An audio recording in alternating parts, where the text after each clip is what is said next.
दोस्तों, 7वां फीस बहाली प्रक्रिया का सुगबुगाहट क्या शुरू हुआ कि बिल में बैठे हुए लोगों का बाहर आने का तांता भी शुरू हो गया। अभी देखिए कि 7वां चरण बहाली प्रक्रिया के लिए शिक्षा विभाग शिक्षा मंत्री की तरफ से नियमावली जारी करने के अल्टरनेट आए हुए हैं। अभी अल्टीमेट उन्होंने एक तरीके से दे दिया नियमावली नोटिफिकेशन को अल्टरनेट बताते हुए कि नियमावली आएगा उसके बाद नोटिफिकेशन आएगा। ये बातें बिहार में अब हर कोई जानता है कि 7th फेज की बहाली प्रक्रिया जो है वो शुरू होने वाली है। लेकिन अभ्यर्थी जो काफ़ी दिनों से किसी बिल के अंदर बैठे हुए थे, मतलब अब मेढक की तरह टरटराते हुए बिल से बाहर निकल रहे हैं। और ये अभ्यर्थी कुछ लोग कोर्ट में जाने की बात कर रहे हैं और कुछ लोग रोड पे आने की बात कर रहे हैं। और ये दो खेमा एक बीटीईटी का है और दूसरा एसटीईटी का है। बीटीईटी वाले 5 number EWS female category era वगैरह करके इस पे ड्रामा करना शुरू कर रहे हैं, तो एसटीईटी वाले मेरिट और नॉट मेरिट का ड्रामा शुरू किए हैं। और इनके इस ड्रामा के बीच में अगर सरकार बहाली आपकी फिर 2 साल और लटका दे किसी कारण, बस कोर्ट के बहाना दे करके या कोई और बहाना दे करके, तो तुम क्या करोगे? मैं तुम लोगों से ये जानना चाहता हूं, तुम लोग करोगे क्या? तुम लोगों की जो मानसिकता है वो किसी तरीके से ये जाहिर नहीं होता कि तुम लोग बहाली प्रोसेस को होने देना चाहते हो। क्या शिक्षा विभाग ने नियमावली जारी कर दिया है? क्या तुम नियमावली देख लिए हो और तुमको पता चल गया है कि तुम्हारी बहाली नहीं होने जा रही है? क्या तुम्हें पता चल गया कि नॉट मेरिट बाहर हो गया? क्या तुम्हें पता चल गया कि मेरिट बाहर हो गया? जब ये बातें तुम्हारे सामने क्लियर नहीं है तो कुत्तों का फौज क्यों बना रहे हो? अभी अगर तुम रोड पे अभी जा रहे हो, तुम लोग पता है जिस तरीके से एक आदमी बस अगर उसके दिमाग में कुछ बातें बैठ जाती है तो वो बात हो या ना हो उस बात के पीछे घूमता है। बस यही काम तुम लोग अभी किए जा रहे हो।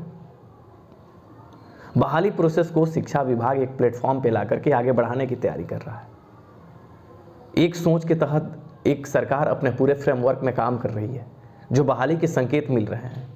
लेकिन तुम लोगों की तरफ से ऐसे वर्क अभी किए जा रहे हैं, ऐसे तुम लोग प्लेटफॉर्म पे भी काम कर रहे हो, जो तुम लोग बहाली को, तुम्हारे वजह से बहाली अभी यहीं पे स्टे हो सकती है, यहीं पे नियमावली भी तुम्हारी रुक सकती है। क्योंकि तुम लोगों को नियमावली देखना है, तुम लोगों को मेरिट नॉट मेरिट का बात करना है, तुम लोगों को बीटेट में सीटेट में सरकार 5 नंबर रिलैक्सेशन की बात, 5 नंबर क्या क्या एरा वगैरह जो तुम्हारे 1000 डिमांड हैं। बेटा एक बात बता दूं, जो रियलिटी है ना, अगर सरकार फुल्ली बहाली तुम्हारी एकेडमिक पे कर देना बेटा, तब भी तुम लोग संतुष्ट नहीं हो जाओगे। दरअसल ये बहाली प्रक्रिया में कोई संतुष्ट होने वाला नहीं है। और अभी के हालात को देखते हुए मैं बिहार गवर्नमेंट को थैंक्स बोलूंगा। अब इस बहाली प्रक्रिया में शामिल होने की वजह से मैंने इतना चीज देख लिया है कि सरकार से कहीं ज्यादा गुनहगार बिहार के अभ्यर्थी हैं। और किस वजह से ये बिहार में टीचर बनेंगे तो स्कूल का क्या कल्याण होगा, ये समझ में नहीं, समझ से पड़े हैं।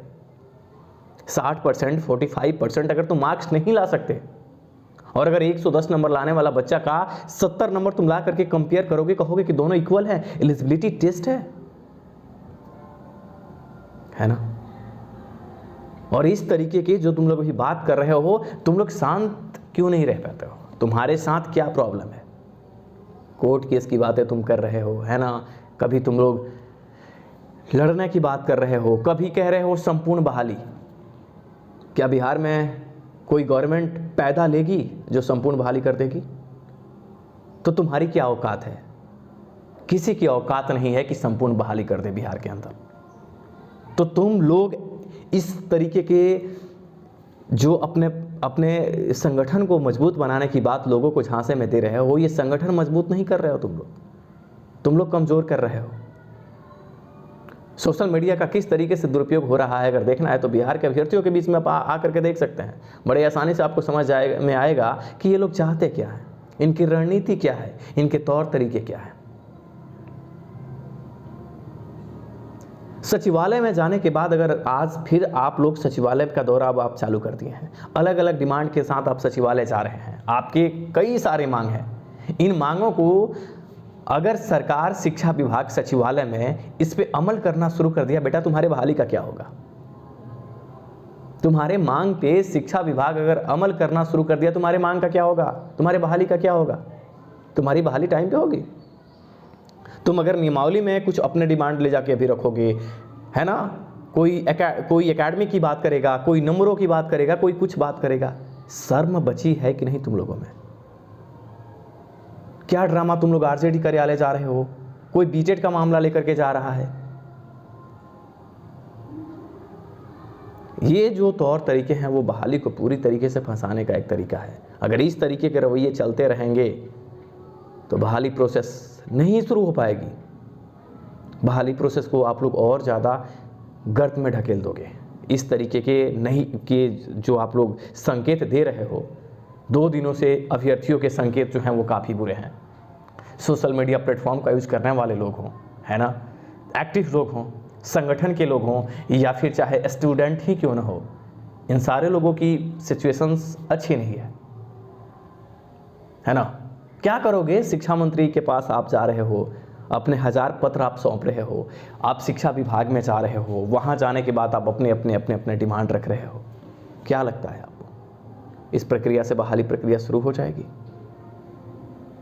नहीं होगी। ये आप लोग अभी क्या है ना कि आप लोगों को शांत रहना चाहिए था।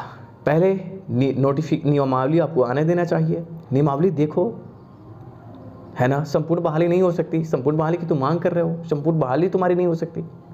तो इस तरीके के तुम जो भी संकेत कर रहे हो, इस तरीके का अगर आप लोग करोगे तो क्या दिक्कत है? बहाली प्रोसेस को दिमाग से निकालना पड़ेगा, क्योंकि अगर अब बहाली फंसती है तो इसके जिम्मेदार सिर्फ और सिर्फ तुम ही लोग होगे, कोई नहीं हो सकता। बहाली अगर फंसती है तो मैं सरकार को अब गलत नहीं कह सकता। सरकार यहाँ से गलत नहीं होगी। अगर बहाली प्रोसेस में ब्रेकर पैदा होता है तो ये शिक्षक अभ्यर्थी होंगे, जिनके वजह से पूरी बहाली जो प्रोसेस है वो गर्त में जाएगी। और अगर डिले भी बहाली प्रक्रिया होती है तो इसके गुनहगार बिहार के शिक्षक अभ्यर्थी होंगे, क्योंकि मैं देख रहा हूँ 2 दिनों के अंदर जो हालात बिगड़ा है, इसमें शिक्षक अभ्यर्थी कोई कोर्ट में जा रहा है, तो कोई आरजेडी कार्यालय जा रहा है, तो कोई जदयू कार्यालय जा रहा है, तो कोई सचिवालय जा रहा है। वाह वाह वाह वाह, क्या डिमांड है तुम्हारे। इतना दिन कहाँ सोया था तुम लोग, है ना। और अब बहाली की सुबगाहट आ गई तो तुम लोग बहाली को फंसाना चाहते हो अपने अपने डिमांड के अनुसार। 150 नंबरों में तुम्हें 75 नंबर से नीचे कितना जाना है ना। ये सरकार की पॉलिसियाँ पॉलिटिशियन के तौर पे करना, पॉलिटिक्स के तौर पे ना होती तो सरकार पता है क्या करती, सबको ये अप्लाई करे और टेट के नंबरों का वेटेज 90% कर देती, 80% कर देती, 10% तुम्हारे एकेडमी की कर देती और कहती ठीक है अब कोई ज़रूरत ही नहीं है 40%, 40 नंबर क्या 50% क्या, 1 नंबर लाया है वो भी अप्लाई कर देना। क्वालिफाई का क्या मतलब है? 1 नंबर भी लाओ ना तुम टेट में, तुम क्वालिफाई हो। लेकिन रेशियो को तब्दील सरकार कर देती। लेकिन सरकार सहूलियत राजनीति के चलते ये काम नहीं कर पाती है और वो कुछ तरीके ऐसे अपनाती है जिससे कि उसका पॉलिटिक्स जो कैरियर हो बना रहे, उसमें अभ्यर्थी जो हैं वो गलत पे गलत करते जा रहे हैं। इनको विचार करना होगा। अगर ये इसी तरीके से आगे बढ़ते रहें तो बहाली प्रक्रिया में ब्रेकर एक बार फिर उत्पन्न होना लाजमी है। कोर्ट के लिए लोग, केस के लिए लोग कोर्ट का रास्ता देख रहे हैं और कार्यालय दौड़ रहे हैं, शिक्षा विभाग में, फिर आरजेडी जेडीयू कार्यालय और फिर हमारे सचिवालय का दौरा कर रहे हैं।